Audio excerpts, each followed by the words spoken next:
Dr. Robert Lustig, author of Metabolical, he contends that if you just eliminate processed foods from your diet, you can't get fat. Animal-based protein for patients, it's really hard to overeat that stuff. An hour of running is going to burn more calories than an hour of any other form of exercise, including strength training. The problem is the adaptations that we end up inducing are not beneficial. The average American gains 1 pound, that's it, over the holidays, but they never lose that pound, you know? The first step is actually finding a provider and an individual you connect with and trust. Sometimes you get stressed and then like this new monster shows up. Oh, you really should eat. Now you're fighting 2 fights in your own head. I like how Dr. Robert Lustig, author of Metabolical and many other good books, one of the leading anti-sugar crusaders in the world, he contends that if you just eliminate processed foods from your diet, you can't get fat and you won't get sick, you won't get metabolic disease patterns. And it's as simple as that. And so that's some common ground. I can get fat. You can get fat. It's harder. Yeah. It's harder to get fat, but you can definitely get fat. I mean, tell me when. Right away. I guess. I'll show you the Bell jeans. You'll be shocked. The Bell jeans. Mr. Bojangles' Bell jeans are really big. Yeah. I mean, you go fatten yourself up on steaks and eggs. Yeah. You know, you went from 6 eggs to 12 eggs a day. And then you went from 3 steaks to 4. There's a certain point where you're probably going to level off, and it might be above our performance weights if we all do this experiment, but it's not going to be disaster. Yeah. And there's a lot of, this talk about endotoxins, which you hear a lot of people talking about now. When you eat that processed food, you produce endotoxins. It's internally manufactured toxins that interfere with your ability to burn fat, or to function mitochondria effectively. And so you start to get bad at burning energy internally. And so therefore, where do you trend to? You're reaching for more and more processed foods and sugary beverages just to get energy, because you can't burn fat internally and everything's all screwed up because you have these processed foods in your diet. And so that sends you down a slippery slope.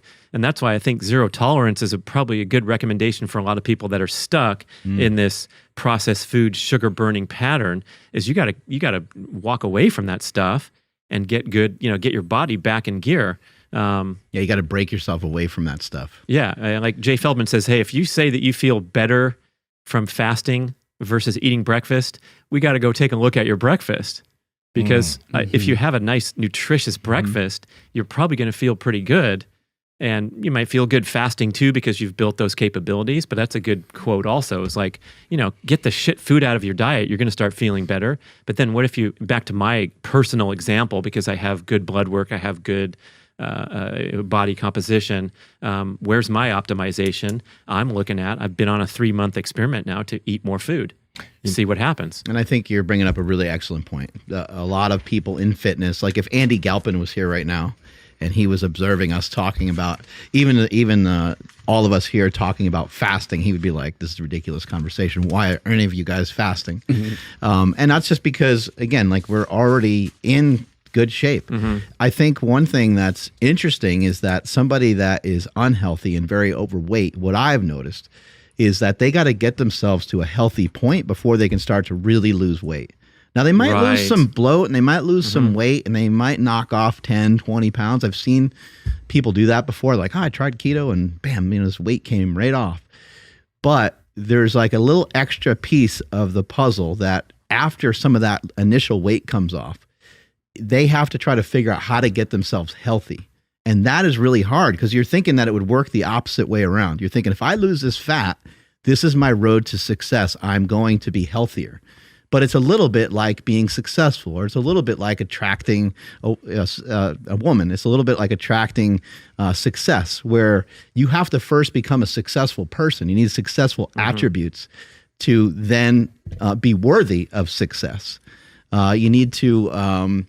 We had a Russian lifter years ago explain to us how to deadlift, and he took the rings, the Olympic rings that you use for gymnastics, and he said this is how you deadlift, and he said deadlift is like Pretty Woman, and he pushed the ring away from him, and then he let it go, and then the ring swung towards him, and he's like, but most of you are trying to reach for the Pretty Woman, and then he showed how it like when you reach for it and grab it, it goes away from you.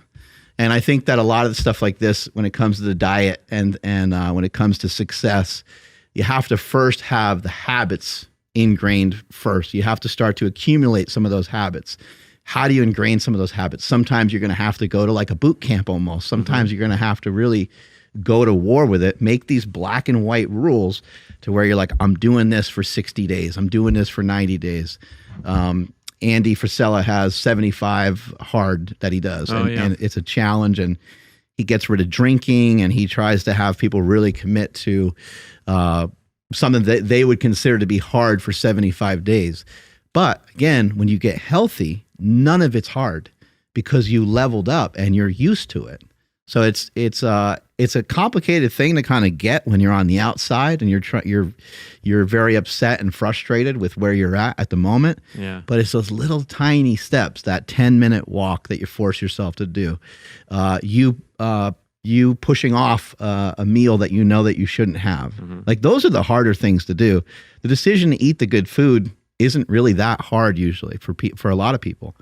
It's the saying no in the circumstances and situations that you're always in where you know the food's going to be compromised, watching a football game or going to the birthday party or whatever social thing it is, right? Yeah, yeah. In your opinion, can people smash lean protein and fill themselves up a bit and maybe dampen some hunger signals and things like that? Do you feel that that's anything that you've seen work for people? Yeah. So if they're not, I mean, of course, if they're going the drug route, they're able to start eating the lean protein and that type of stuff. But if we're trying to use without medicine, it's hard to overeat lean protein, right? Like, you know, I always get into it with the keto people online. It's just fun. I don't get into it with the vegans. The vegans are vicious. They'll just so I don't mess around. They're like, oh, you want to kill innocent animals? I'm like, okay, I don't want to. Just please leave me alone. So I stick with just messing with the keto people. So I could overeat ribeyes, like put some butter on it, put a ribeye. I mean, it's pretty good. Yeah. Take like a top sirloin, you know, without butter on it. Put a little salt on it, of course, but like it's hard to overeat that. It's not as pleasurable, but it's filling, you know. You get to a point where you're like, fuck. Yeah. Or probably the best one. Like it's really hard for me to overeat salmon or some sort of fish. It's not as palatable as like a beef or maybe even chicken. But yeah, these types of things are filling. You know, there's controversy. You know, I see the scientists go back and forth about these studies looking at different macronutrients. I'm sure you guys have talked about this before, but whether protein is the most satiating, but like I tell you what, you know, of course, you're drinking whey protein. You're not going to have much of a difference compared to maybe some other types of, you know, smoothies that's mostly carbs from like fruit or something like that. In fact, the fruit might be more filling because it's more fiber. But lean, like meat, animal-based protein, I don't know. I think they need to do more studies on that and compare, because for me and for patients, it's really hard to overeat that stuff. I have a question because, you know, we had Alan Aragon on a while ago, and he's multiple people, including even Lane, some of them have mentioned how protein, even if one tends to overeat protein, and you also see this oddly enough in bodybuilders when they're kind of getting staged. I don't want to bring bodybuilders into this because it's a very different population, but when bodybuilders are starting to get leaner, they start to really drive up their protein intake to could be 250, 300, 350 grams. But for some reason, there doesn't seem to be fat gain or weight gain, especially when it's like in the absence of extra fat. So very lean sources of protein. They tend to be able to overeat protein, have a potentially same or slightly increased caloric amount, but they continue to trend down as far as fat loss is concerned. And there have been certain things that we said like, oh, maybe protein doesn't count like all the other macronutrients. Yeah. Is that a safe statement to make, or is that just like blasphemer? It's calories in, calories out. Yeah. No, it's a good. So when people are saying, you know, a calorie is a calorie, well, okay, it's a unit of energy. But when people say a calorie is not a calorie, what they should probably be saying is a macronutrient's not a macronutrient. These things are metabolized and utilized just differently in our body, and it's hard to take protein and convert it into, you know, triglyceride or adipose. It's really hard to do that. So hypothetically, when you start looking at these overfeeding studies, when people start overeating protein and they can gain weight, but it's like lean mass, so it's hard. They've tried to look at it. It doesn't easily convert to adipose. Now, I think probably Alan, he's a good buddy of mine, and so is Lane. So I'm sure they described though, like, but if you're, it's kind of like alcohol. It's actually hard to store alcohol as fat, but like it will cause you to store other things that you eat with it as fat. So it's possible eating more protein. If you just start eating more protein along with the fat that you already have in your diet, it's possible then that you'd store more of that fat as fat.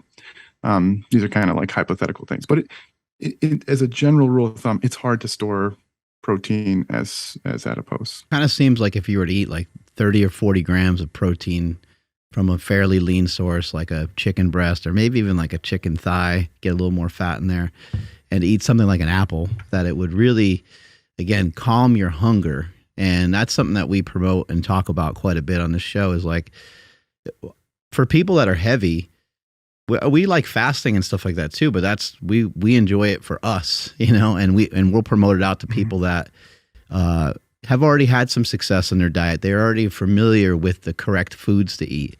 I think for some other people, it might not be the greatest place to start. But I think for most people that are heavy, the best thing for them to do is to really concentrate on not allowing themselves to get too hungry, because when you get hungry, you get to be out of control. And we've all been grocery shopping before, when you're starving and you look at that shopping cart when you on the way out and you're like, Jesus, I bought a lot of bullshit today. Yeah. No, I actually like chicken thighs more than chicken breasts. So I'm kind of with you. Yeah. It's like, the chicken breasts are tough.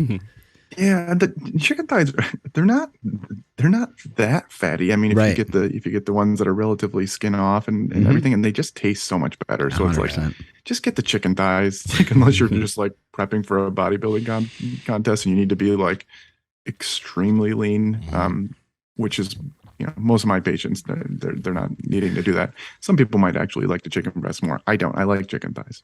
But anyway, yeah, I think focusing on foods that are absolutely filling and more satiating is a great place to start. So just, it's hard to people are like, well, fruit has fructose in it, so it's going to make you fat. And it's like, nobody's gaining weight from eating fruit, unless I did have one patient say they couldn't stop eating frozen grapes.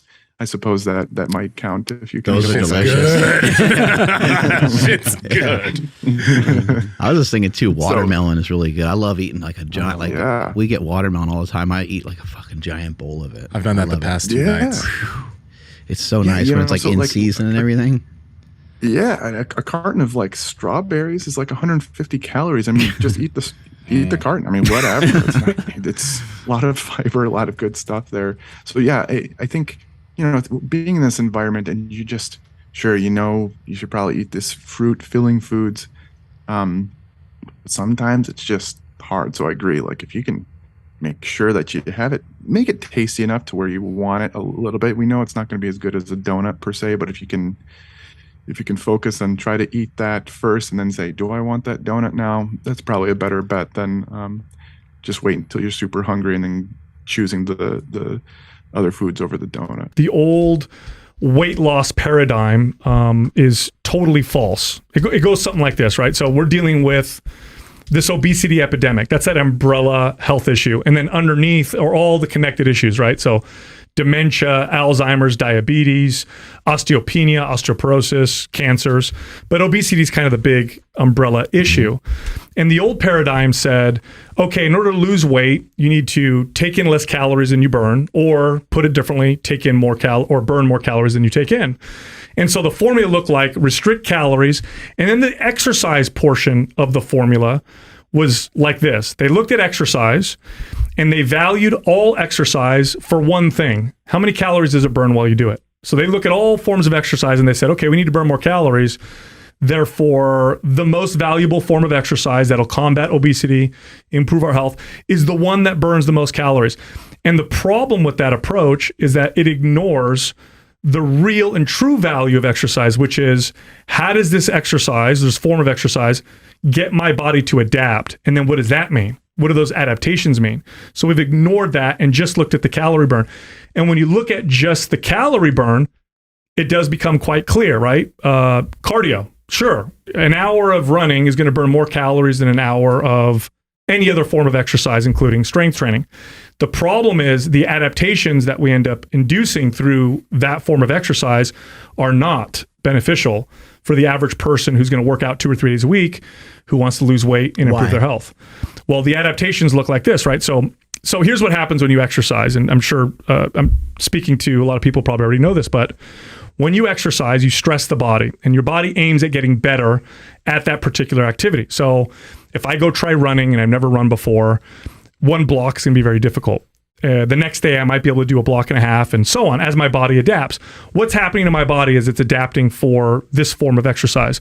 Well, that form of exercise burns a lot of calories while I'm doing it, doesn't require much strength at all. In fact, it requires very little strength. Cardiovascular activity requires minimal strength, as evidenced by extreme endurance athletes. They have very little muscle on their bodies.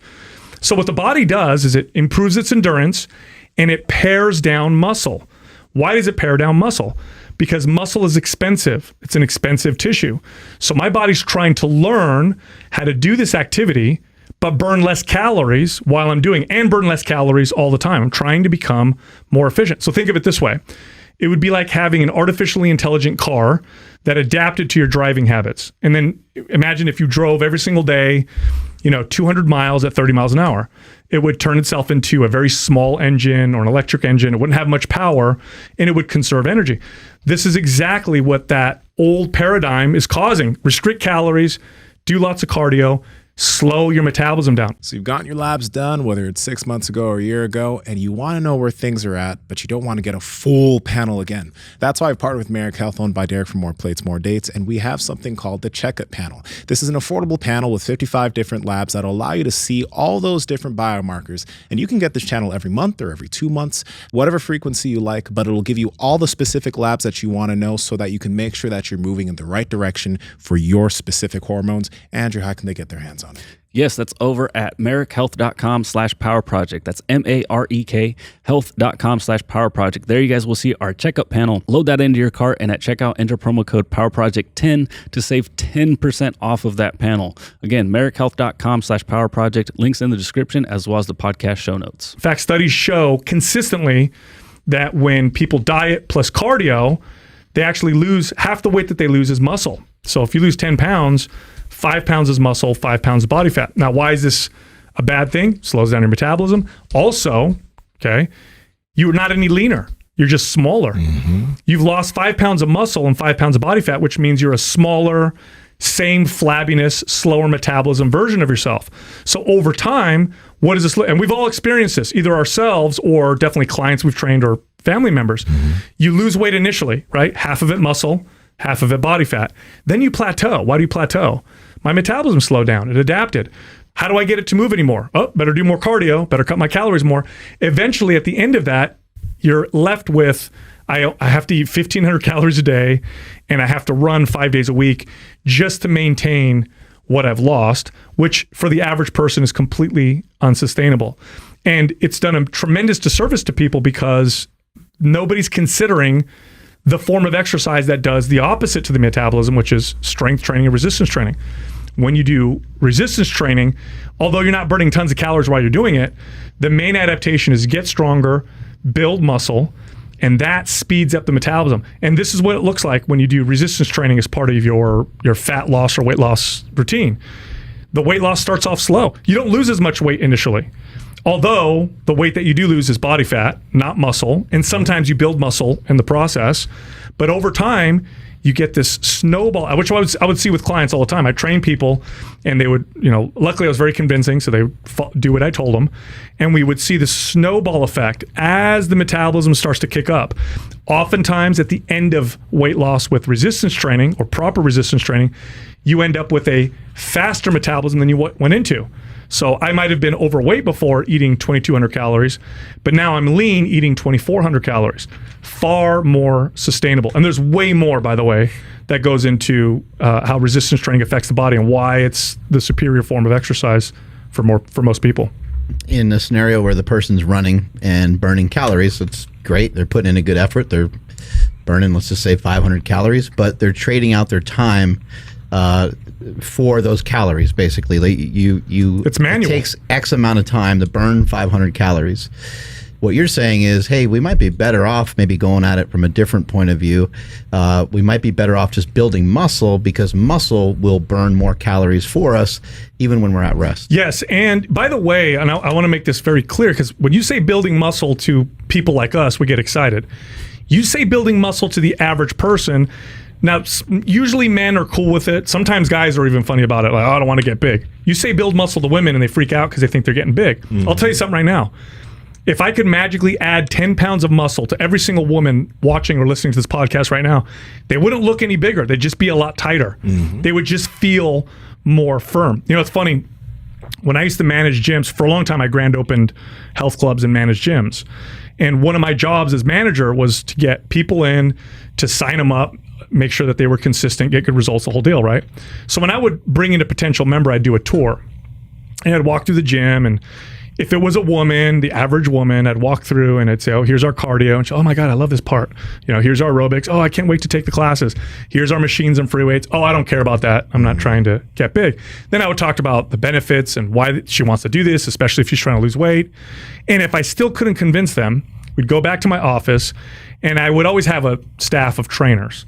And I'm remembering one trainer in particular. It was this young lady.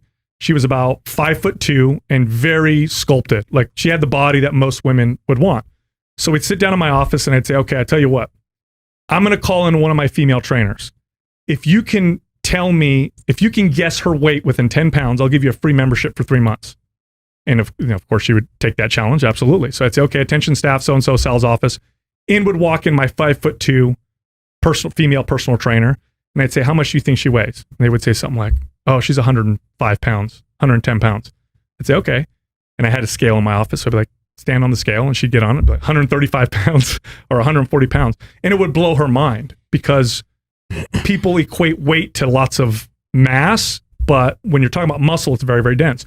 And then I would ask this female trainer, now tell, so-and-so what you ate for breakfast. She'd be like, oh, I had 4 egg omelet, 3 strips of bacon, 2 pieces of toast. What'd you have for lunch? Oh, I had a whole burrito from, Chipotle.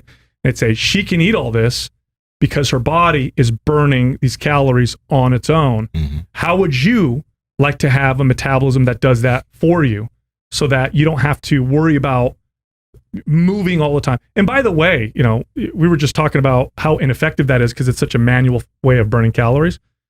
There was a study that blew my mind. It came out, I want to say about 5 years ago, maybe a little more.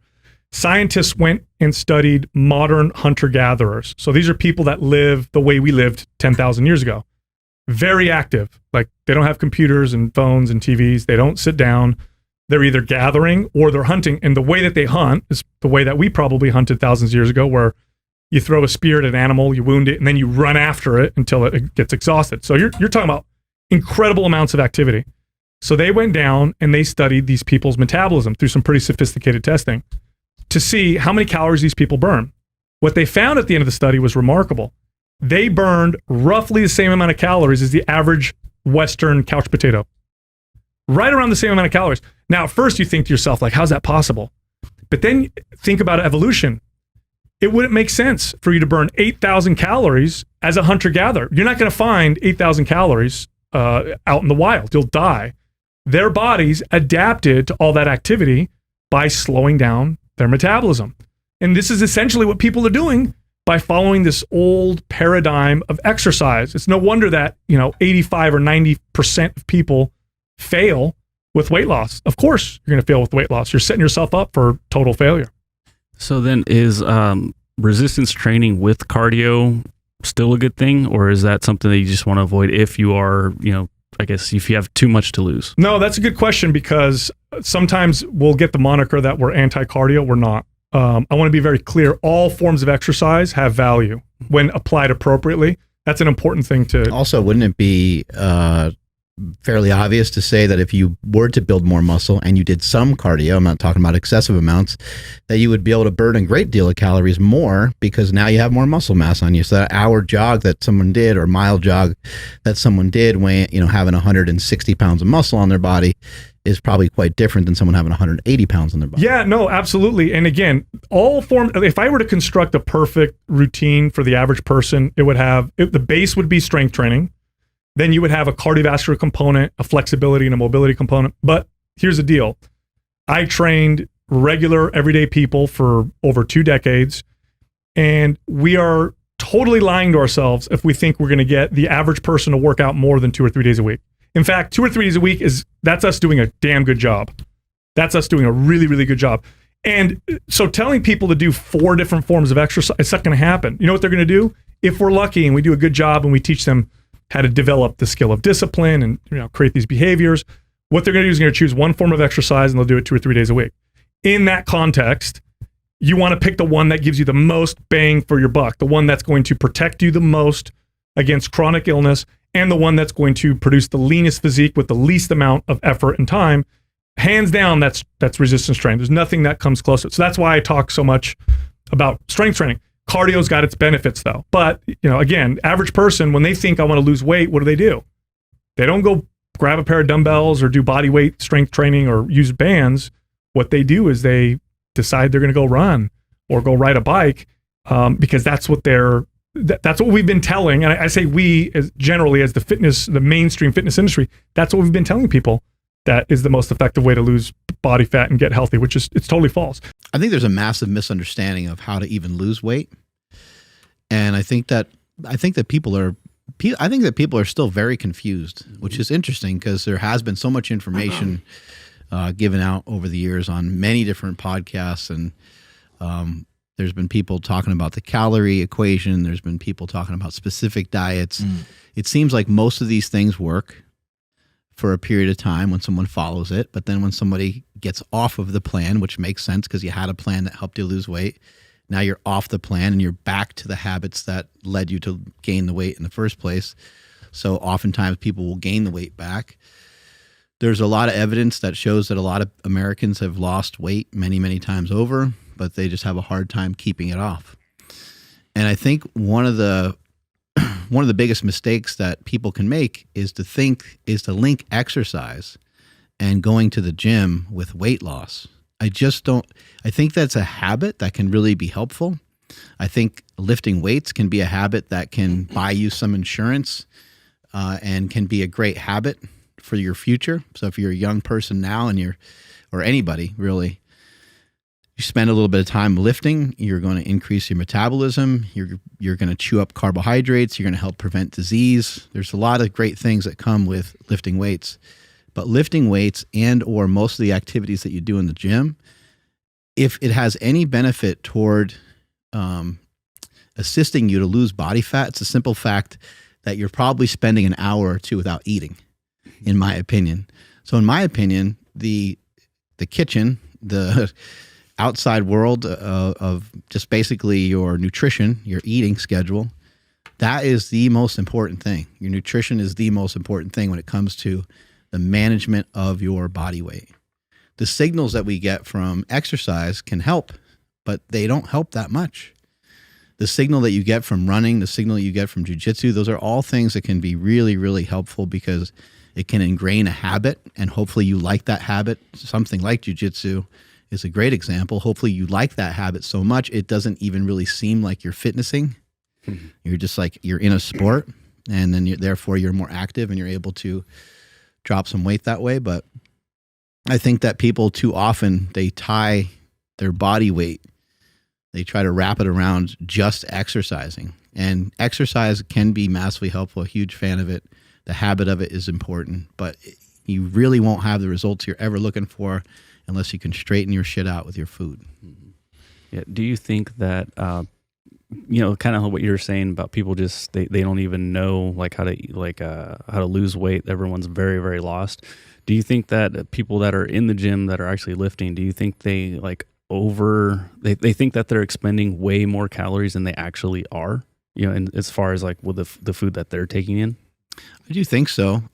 There's also there's a lot that goes into some of this stuff, but like the rich get richer. You know, the people that are lean, and when they do go to the gym can serve its purpose because someone who's super fit can produce a lot of force. So someone who's super fit can go on a salt bike and do 10 sprints and have an amazing workout from it.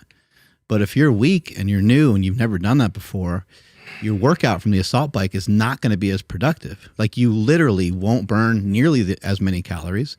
You won't be able to generate nearly the amount of force, and you won't be able to liberate the same amount of fat. There's some studies on like some high level runners on how, I forget what it is, but it's a certain amount of grams that they are liberating, certain runners that they're liberating, that they're utilizing as an energy source while they're running. Most people can't ever even get anywhere close to that. They're working in grams, where somebody else might be working in like milligrams or even less than that, because they just can't, they're not there yet. So it takes time to build that. And that's why it's good to start with some sort of exercise. It's great to build a habit, but it's going to take some time for that to be as productive as you would want it to even be. I was at my school, and it was one of those presidential fitness tests where they would collect all the height and weight of all the kids and then do all the usual exercises to see where they measure. And I said, this is a very distinct memory. I was in line. The entire school was completely lined up to just have these two women record the height and weight. And one woman was taking the weight and the other woman was recording it. And I'm in about 4th grade. And I remember hearing the kids in front of me being roughly like 65 to 70 pounds. And I ended up being up and get weighed. And the woman kind of double took and tried to say under her breath, 110 pounds. What ended up happening was everybody ended up hearing it. And so that was a little bit of a tough situation, just because it was one of the first standout moments of my weight really differentiating me from people.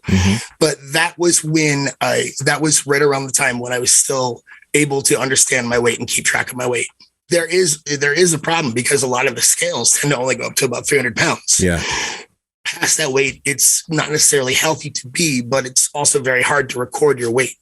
And did you try anything, like you personally or your parents, did anybody try anything to help you lose weight? Was anything ever successful, or no one really did anything?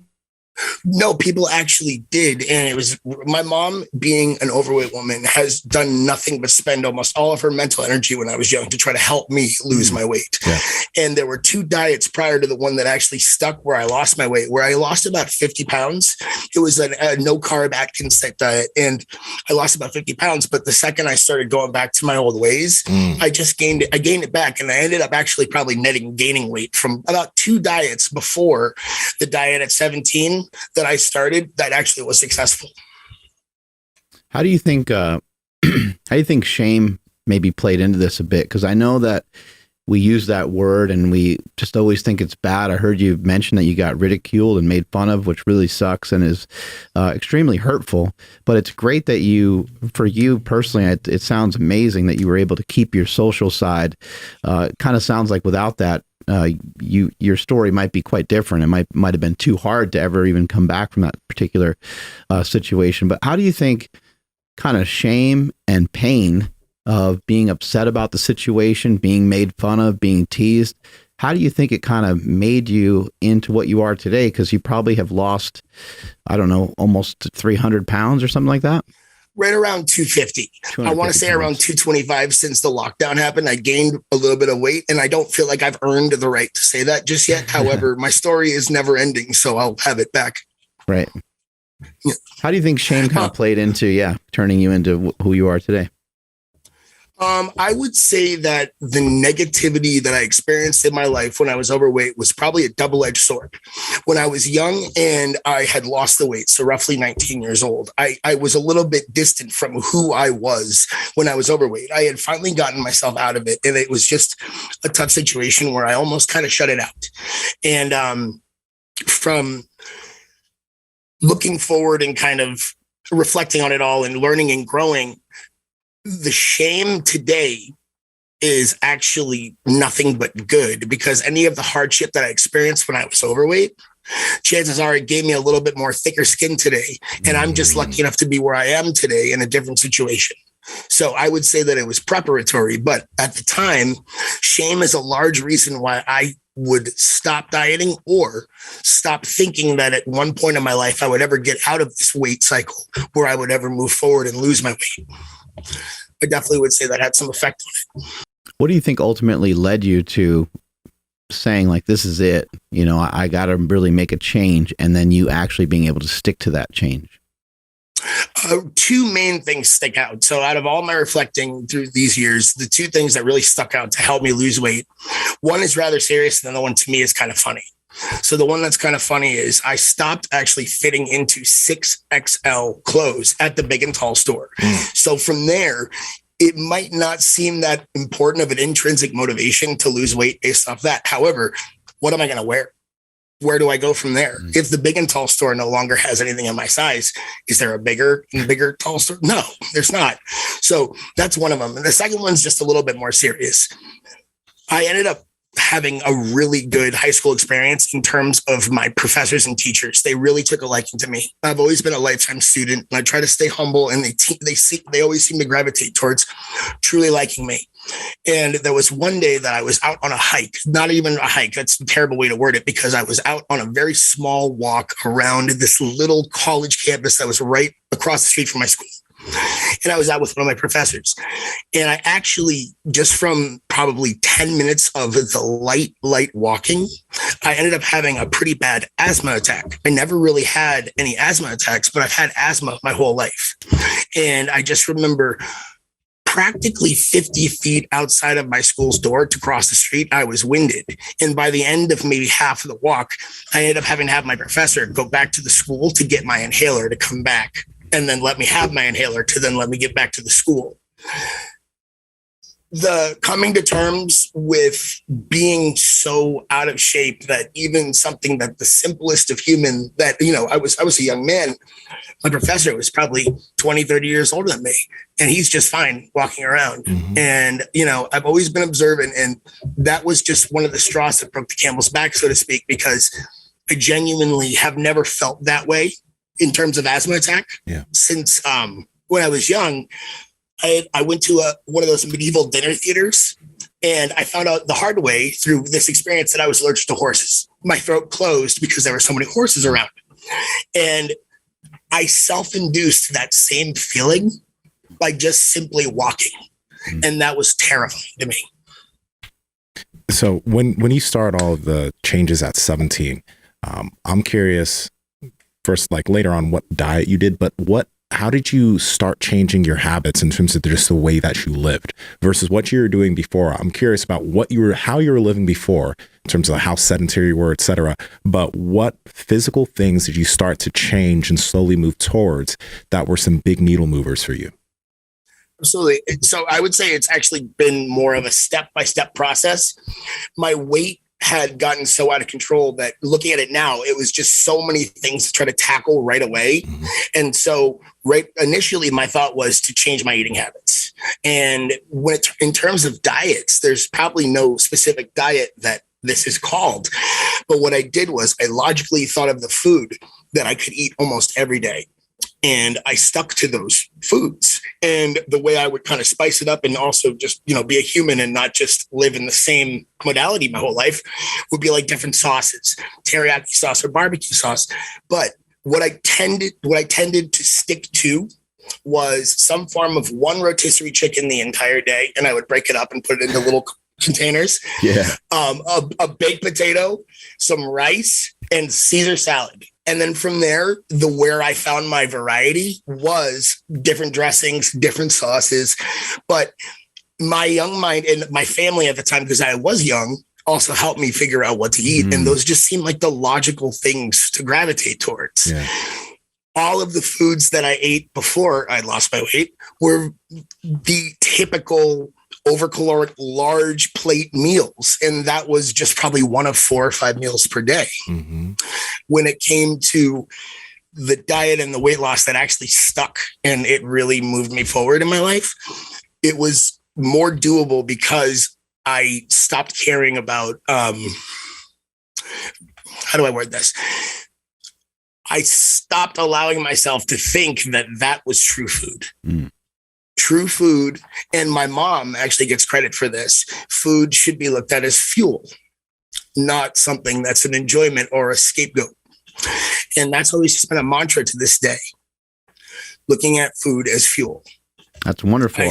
I start a lot of people there when I communicate with somebody about their kind of weight loss journey. I'll sometimes ask them, I'll say, what's your favorite food? And they might say pizza, and I'll say, let's try again. I'll say, what's your favorite food? And they'll say French fries, and I'm like, what's a real food that you like? And I think that's really brilliant what you did.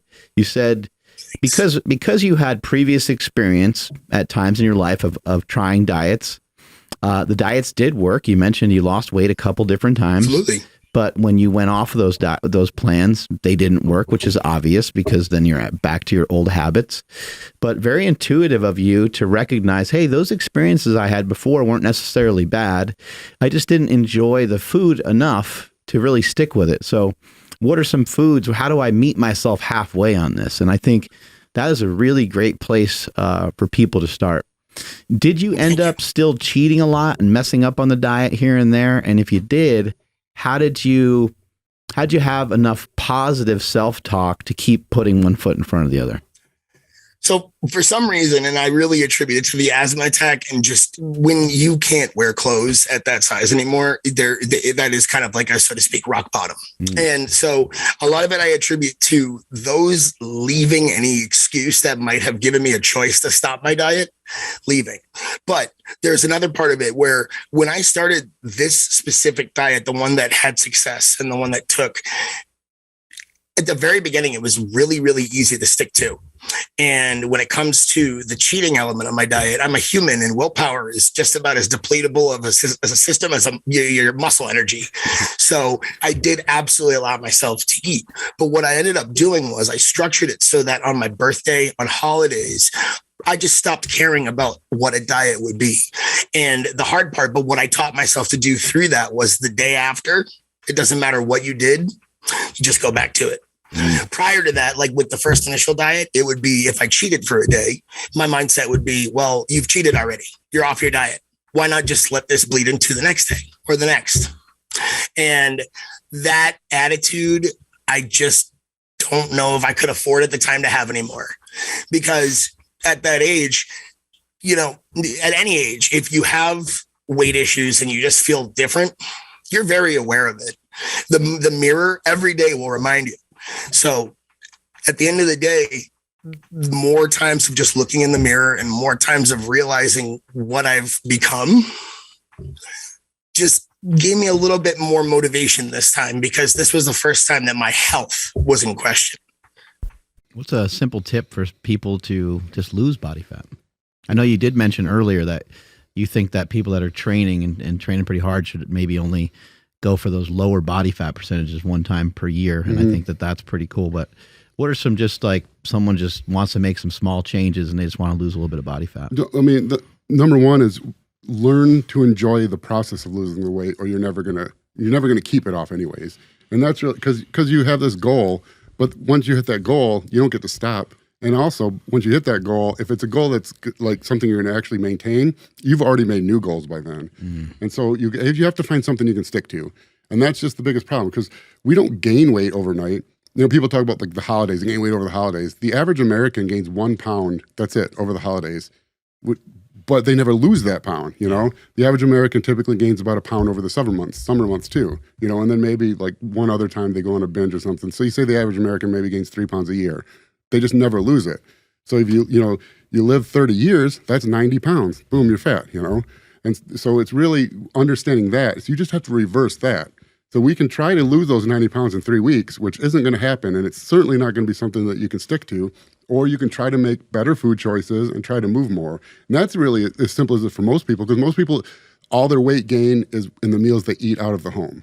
Almost always. When you eat in the home, most people eat within 100 calories per day of their BMR all the time. Yeah. Because if they didn't, because even eating 100 calories more is 10 pounds of fat a year. So obviously we do. When do we not? Almost always when we're eating out. Well, what do we do when we go out? We're like, that looks good, that looks good, that looks good. Appetizers, If dessert. If people simply went from picking of these 4 foods, which one tastes the best, to which one of these 4 foods that I want is healthiest. If that's all you did. So you're already picking foods you want to eat, just pick the healthier version of that. And you're probably going to cut several hundred calories out every single time. And now you do that over 20 years. Now you don't gain 50 pounds. Mm-hmm.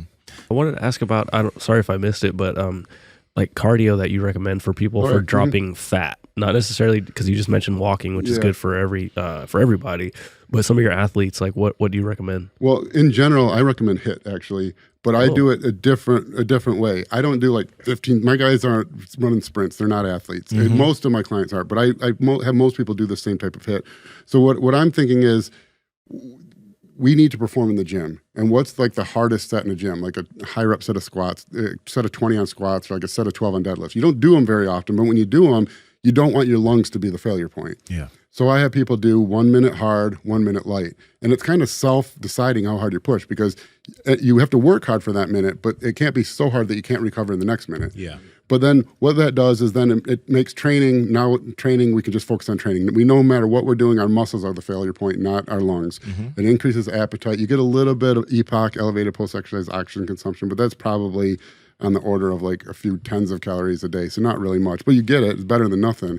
And then it also allows us to get basically, I have people do like 12 minutes of that kind of as standard 3 or 4 times a week. And that's replacing 20 minutes of pretty decently hard cardio. You get to do it in, 55% of the time, and you're only really doing 6 hard minutes. They suck, because you're talking like level 12 or 13, or for me, like on the step mill, which, for someone in shape, that's probably not much. But for me, I feel like I'm dying. I drop down to like level 2 or 3 for the next minute and go back and forth like that.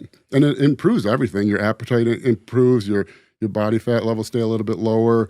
You can eat more calories now. You can eat, so you have more nutrients passing through the body to build muscle or whatever. Yeah. So yeah, and obviously you're healthier. That's a good way of regulating it, because like that minute, you can only go so hard. Mm-hmm. If you have 15 seconds, you can go balls to the wall, or even 10 seconds, right? But that minute puts a governor on how hard you're going to go, so they can actually maintain that. Yeah, for me, I won't say running especially, but the running for what it does as far as what your heart rate is, what your calorie count is really good cardio for all overall health. But you're not going to get bodybuilders to run, and this is about as close as I can get to getting them similar to what running would do. This is from Pay the Man. Okay. What are the best bang for your buck forms of cardiovascular exercise you can pair with a weekly lifting schedule that will help you lose weight every week, raise working capacity, as well as look and be conditioned? It's a lot of, you want a lot. What else do you fucking want, bro? It's a lot of things at one time. I think, sometimes with a question like this,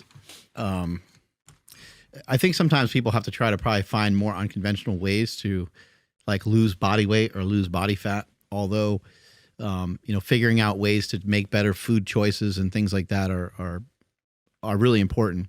I would say if I was to start at a hierarchy I don't know this individual, I don't know how much weight they're trying to lose and those kinds of things, but I'm imagining they probably have more than like 20 pounds of body fat to lose.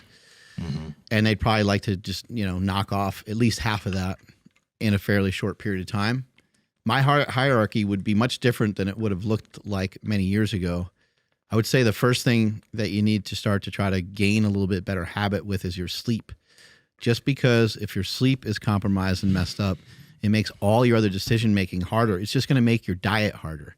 It's going to make your training harder. Mm-hmm. It's going to make your resting heart rate different. It's going to make everything different. It's going to make everything worse. And fatigue makes cowards of us all, and it makes the decision-making skills a little bit harder. So sleep would be the first thing I would work on. Do your best to try to at least lay down every night for 7 to 8 hours, something like that. Beef. Power Project family, it is grilling season. Now, I really don't know much about grilling since I use an air fryer at home. My boy Andrew does, though. So, since it's grilling season, it's time to get your hands on some Piedmontese beef. We love those glizzies. We love that beef. Andrew, tell them more about it. Yeah, guys. So, like you mentioned, they do have those glizzies. Hey, yo! For those that don't know, that's just a hot dog, but it's all beef hot dog and it's amazing. My favorite thing to smoke is their prime rib, though. And, you know, it's grilling season. So, dust off those grills, dust off those smokers, and head over to cpbeef.com, and at checkout, enter promo code POWER to save 25% off your order. Links to them down in the description as well as the podcast show notes. Get your glizzy gobbler on. Try to maybe start to get yourself to bed a little bit earlier than what you used to, maybe about a half an hour earlier, maybe an hour earlier. Put your phone away a little earlier, get away from blue light a little earlier. I recommend, trying to get some sunlight in the morning. I think that really helps with your circadian rhythm. I've also been going outside at night and just going outside for just a few minutes every night, and that seems to relax me when it's dark outside. I think some of those things will really be helpful. And then in terms of trying to lose weight week in and week out, I would say weigh yourself like once a week. I would try to do your best with protein leveraging, eating good amounts of protein every day, and then picking an energy source. Like do you want to mainly utilize carbohydrate or do you want to mainly utilize fat? Pick one or the other, or if you're going to pick carbs, you got to keep the fats lower. If you're going to pick fats, then you got to keep the carbs lower, just so you're not overeating, you're not overdoing it. And I think that would be a good place to start. And in terms of cardiovascular exercises, I think you can get a lot of bang for your buck with something like an assault bike. It seems like there's just a lot of energy you can expend on that damn assault bike. So those would be some of my recommendations.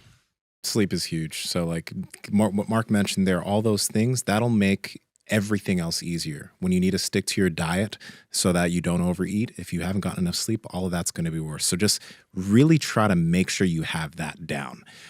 Now, you mentioned multiple things. You mentioned that you want to lose weight and you want to raise work capacity.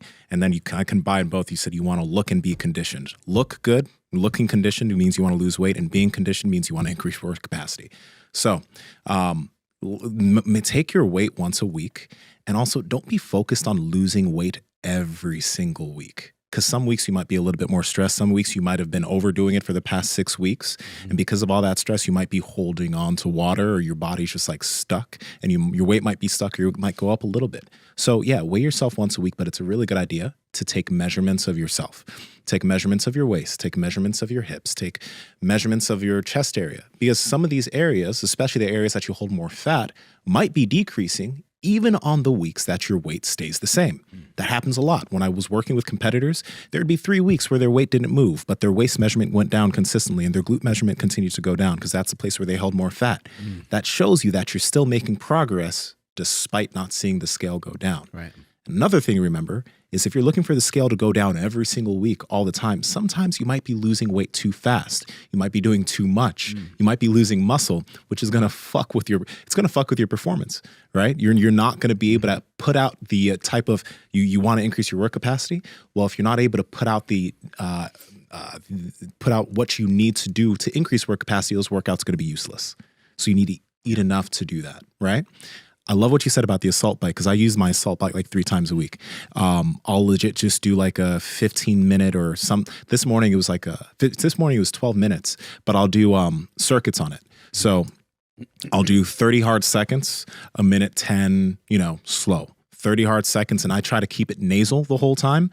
And then when I really output, maybe the last 2, maybe my mouth will open up a little bit, but like my work capacity has been increasing so much just from that 12 to 15, some days when I want to go a little bit harder, 20 minutes of doing those intervals on that assault bike. I've noticed the difference in jiu-jitsu. I've noticed the difference in how I can have higher work capacity with a lot of these things. That assault bike's fucking killer. I think the assault bike is amazing because you can recover from it. So if Nsima was going to a track and sprinting, that would be great exercise. It would be great work. And maybe we'd see some improvements. Maybe you would even get like leaner than normal, but the impact on the body would be pretty rough. So that's why a machine can sometimes be better. And if the person that we're communicating with, if you're if you're 250 plus pounds or you're 300 pounds or you're an older person, you might even just want to start out on like an elliptical. I know people tend to think those things are silly or whatever, but you can work your ass off on those things. So just go to whatever level you need to go to be able to get a great workout, have tons of output, but not have any damage. Yes. So going and sprinting would be fucking awesome. And we know how jacked and ripped sprinters are. It's kind of hard. You'd have a hard time finding someone that does like under, someone that does 400 meters or under at a high level that's over 10% body fat. It's just, you very rarely see it. So we know that sprinting is amazing. However, it can have a lot of negative impact on the body. So probably pick some sort of machine to do some of your sprinting on. Yeah. One other thing I think might be a good idea if you're trying to get into running, because obviously you've been running a lot, so there's a lot of people that are trying to get into running, right? Something that my girlfriend will do, and I'll do it with her sometimes, is we'll go on walks. And walking is just super important in general, right? But like sometimes she'll just be, okay, let's do a jog for like a minute. And we'll just go on a little jog. We'll run a little bit for like a minute, and then we'll walk again. Yep. So depending on where you're starting with your skill of running, run walks are a great introduction to being able to get yourself to be able to run a good distance. We've talked about that a bit, but that's easy. It's something that won't cause too much fatigue, but it'll move you in the right direction. Something like a run walk is amazing for multiple reasons, because you can conserve energy when you're walking, and you can actually put more into the running. And again, if you're choosing to run and not necessarily jog, then you can go a lesser distance. You don't have to go as far. And then if you're also choosing to run instead of sprint, then you can end up with a good speed. You can actually look at your speed. You can, get one of these apps and you can look at your mile time, and you could be excited. And you can be like, dude, this is kind of cool. I'm keeping like a 6-minute mile pace or 7-minute mile pace for 30 seconds. It's kind of fun to do it. And then when you walk, you'll see it like track back up, and it might be that you're at like a 15 or 16-minute mile pace. And you can kind of leverage that excitement and utilize that to get yourself through some good workouts. I would say if you are going to run, because this guy mentioned being like having good conditioning and things like that. Wants good, Running is great to help build out an aerobic capacity. So jogging here and there. So if we had to kind of break it all down, you hit some sprints on the assault bike, maybe go out and do, maybe over a period of time, get yourself to be able to do a longer run. That's a nice, easy jog. Like 20 minutes. And you might want to start out with like a jog walk at first, so you can keep most of it in the nasal breathing category. And I would like to see people eventually go from like 20 minutes to being able to go to like 40, 45. A lot of I'm not a huge fan of like just studies, but there is a lot of research that kind of points to the fact that if you can get yourself towards an hour of zone 2 cardio every week, that it has a lot of great health benefits. So that would be a good thing for this guy to aim for over time. He could do it all in one chunk, or he can break it out into 2 separate workouts over time. So sprint on the assault bike, start to work your way into figuring out how to get about an hour of a jog in there somewhere. And then even in addition to that, you can do some walks and some running in between. And a very small tip with the assault bike that I really dig about assault bikes is that it has that thing that you can see your wattage. So when I do my sprints, I pay attention. Like, I think when I was starting out on the assault bike, for those 30 seconds, it would be really hard for me to maintain a wattage of like 600, right? I was like, ooh, okay. But after a few workouts, now my goal is do not let your wattage go below 700 when you're in your sprint, right? So you'll feel that lactic acid buildup. So you'll know like what's reasonable for your sprint. Maybe your wattage is 500, and that's when you're like, oh, okay. So I'm just not going to allow myself to go under a 500 wattage. And then you can slowly, you'll be able to literally see how your work capacity increases by gauging the wattage on your sprint sessions. So then at a certain point, you're fucking... you're just not letting it go under 700 for that 30-second period. And it's a measurable difference in your work capacity. It's fucking awesome. Then there's some a little bit tougher stuff you can work on if you really want to challenge yourself. You can work in like a 3 to 8 minute range, and you can really make it tough. Like Tabatas? Yeah, like a Tabata type thing could be really good. Or you can do, because what that'll do is that'll help push up that'll help with your VO2 max. And so some VO2 max training can be really good. I know we're giving you like a lot of shit to do, but these aren't things that all have to be done in the context of like 1 week.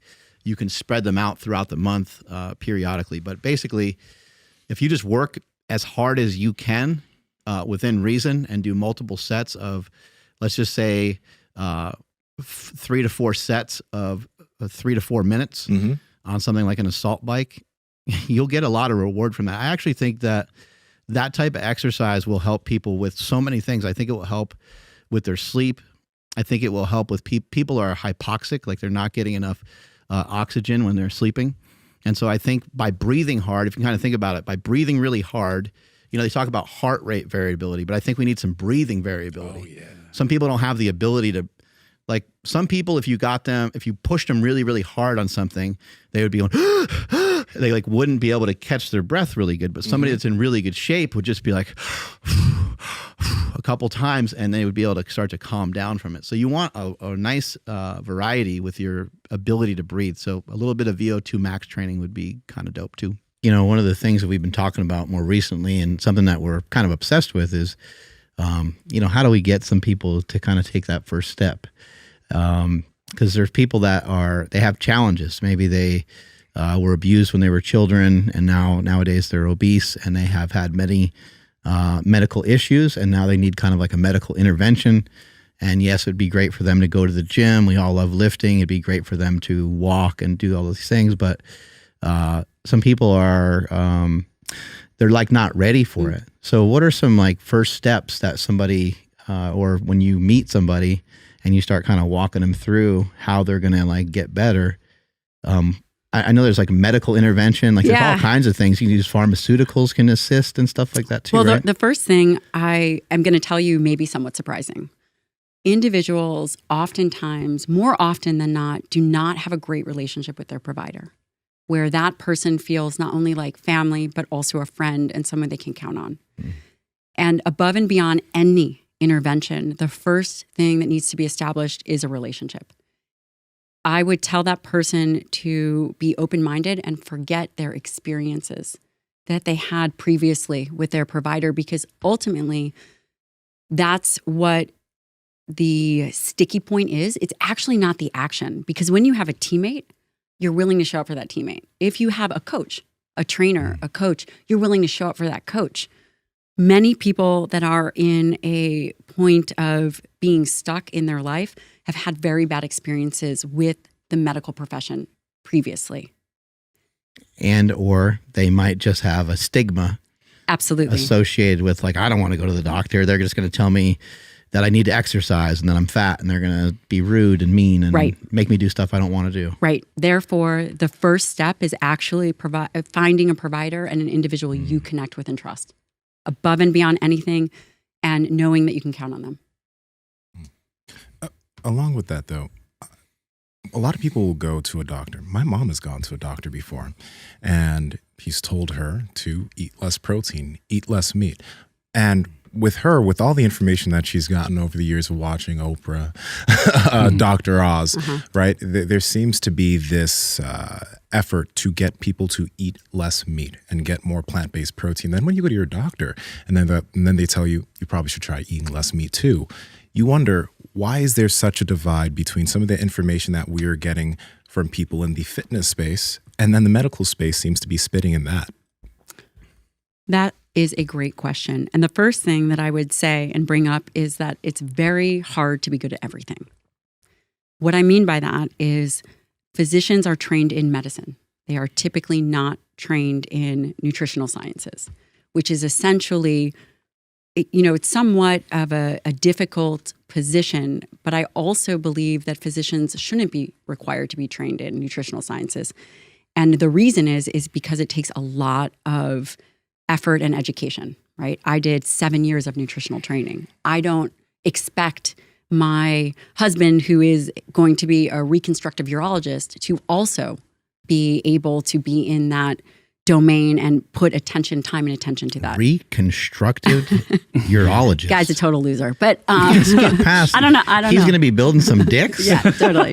Yes, he is. What an amazing human. Yeah. Hey, listen, I got something for him to build, okay? Can he fix it if it ain't broken? Like, can you make it better? Reminds me of RoboCop. I always got his training going. Hey, listen, I always joke that muscle is the organ of longevity. And Shane, my husband, always says, listen, there's another organ of longevity that. Yeah. Let's go. Yeah. So the concept that a physician is giving nutritional advice is challenging to me because it, in one hand, is incredibly necessary. They're the primary intervention point. Mm-hmm. The flip side of that is, where are they getting their information? And the challenge is typically, not all physicians, but typically physicians are not trained to look at nutritional science research. It's very different than medical interventions. There's a lot of nuances. It's just a whole different space in and of itself. The difficulty is the individuals in charge perpetuate a narrative to eat less meat, not because of good evidence, but because of some of the fundamental beliefs at the top, which typically is to eat more plant-based, to reduce red meat consumption, because it's somewhat of an anti-animal narrative. Might be also an effort to just lower calories. Quite possibly. However, if that were the case, a good choice would be having a discussion about increasing lean meats and decreasing overall processed foods. Something simple versus saying that individuals should eat less red meat. Mm-hmm. It's amazing the impact that can have. Just what you just said right there. You didn't say to completely get rid of processed foods, which would be amazing if people could figure that out, but that's hard. You and I, just during your stay here, we're talking about like cookies and donuts and which, by the way, Mark is eating under the table. You said carrot cake. It was weird. I was like, man. I may or may not have had that yesterday. Yeah, I don't know. He took me for a run and then we worked out all day. She's like, I deserve carrot cake. I don't know. Anyway, carrot cake. People don't have. They don't have it's vegetable. to. Yeah, right. Fair. Yeah, you get a lot of fiber from the carrot, right? And the beta carotene. Got to do something. We got to be able to fit carrot cake into the diet. Anyway, you didn't say that they need to completely cut it out, and you mentioned increasing the protein. What happens when people increase protein? There is something called the protein leverage hypothesis. You guys are familiar with that, and it's that an individual will eat their protein need in terms of there's this biological drive for these amino acids, which is what make up protein, that they will continue to feed until they meet that need. So one of the theories is, as you increase dietary protein, your hunger mechanisms kick in and you eat your amount and you no longer are driven to continue to consume. When you have a more optimal protein diet, your hunger is under control. Your muscle is fed well, right? Your blood sugar has a potential to remain stable, of course, assuming that calories and carbohydrates are in check. So you might potentially eat a Give Me S'mores, Ben and Jerry's, and not be satisfied or filled because there's not much protein in there. Right. And also its effect on blood sugar. We got an issue with Ben and Jerry's. Yeah. So I'm getting closer to the size I tell myself and the size I actually am. Yes. So I'm a little closer to the 5. Yeah. So yeah. Yeah, I was texting Russell during the show. I was like, man, maybe he can slide in here Sick. Okay, to cool. ask a question to Dr. Nadolsky. Yeah, definitely. Nadolsky. Spencer. Yeah. So Spencer. To your point, losing a little bit of weight, Gaining even less muscle, getting a little bit of healthier, Yeah. You're gaining a good amount of muscle, dude. You're in the gym. Like I see you in the gym lifting all the time. So it's fucking dope. He's got some sunlight on him too. His face is looking good. The arms are looking good. It's these getting a little tan. I heard from someone to take these what are they called? 10-minute walks? Oh yeah. Outside. And Chris is always saying peel. So I've been peeling with Chris. Peeling? Being this big and walking around your block with no shirt on, I get looks. Oh, okay. Yeah, I've been peeling lately. Yeah. The confidence, though. I mean, me personally, like I have a hard time taking my shirt off walking with these guys, but like that's huge. What did that feel like? Well, I mean, whenever you go to the pool, I mean, like the sooner you kind of like go, listen, I mean, I know I'm kind of a fatty, kind of, but I just gotta like live my best life, love me as who I am, and still effort to be better. it just makes a big difference, right? Mm-hmm. Right. We just got told about Obesity Week, and we had to apologize because we started to laugh. But we were thinking Obesity Week. It kind of felt like we get to eat whatever we want. Mm-hmm. What do you think when you hear Obesity Week? Like, okay, I have a multifaceted opinion about this, right? Like, again, you want to love yourself, you want to be good to yourself, but like being fat in and of itself is not like any admirable quality, right? The level of it being like, I'm so nervous. The level of it being like a negative is, I mean, it affects your health. Mm-hmm. I think sometimes some of these moral judgments that get associated with it are a little off-putting, right? Because they may or may not be true, right? But in all cases, they're not true. Yeah. Right. So, I mean, yeah, like you want to see clothing companies that have shirts for fatties, right? And I think that's just good business, but like the clout chasing part of it, it's kind of insulting and sort of like, you mean like brands like posting pictures of just like really large people or something like, is that what you mean? The clout chasing, like, ooh, we're also in support. Is that what you mean? Yeah. Like you don't want, I mean, I've had people say, well, hey, like I've been told you shouldn't be on the church drama team because you're fat and we don't want to put that out to the world. Right. So, God damn. I mean, so like there's just such a wide margin. You know, extreme attitudes on any side usually sounds ridiculous. Yeah. Right. You got to find like the common sense middle. So, yeah. And do you think some of the common sense middle has kind of been lost? I mean, is this a common sense society we live in? Right. There's common sense seems to be out the door. Extremes. It doesn't get attention, right? Yeah. I think, you know, something that's you and I talk about quite a bit. It's, I guess people don't know how to like, I don't think that people understand what it's like to be, what it's like to be a heavier person and what it's like, I think it's hard for people to gain perspective and you've given me wonderful perspective because we've had so many conversations about it. But like my urges are just, they're different than yours. Right. You know, and I think that when we talk about like pain, like we know better than to judge your pain versus my pain. Right. My brother dying versus you having someone die in your life.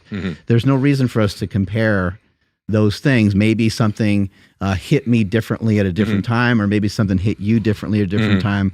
Maybe you have a different interpretation of those things. But when you go through a time where you're thinking about making a decision towards eating something that you already know is not in your best interest, how fucking hard is that for you to block? And are you getting a little bit more successful at it? Or does it sometimes feel like, because you've lost like 60 pounds, maybe even a little bit more. You were 505 or 515, if you don't mind me saying. Right. I was like 5'10", 5'50". Yeah. And now you're 456. 456, yes. Fuck right. yeah.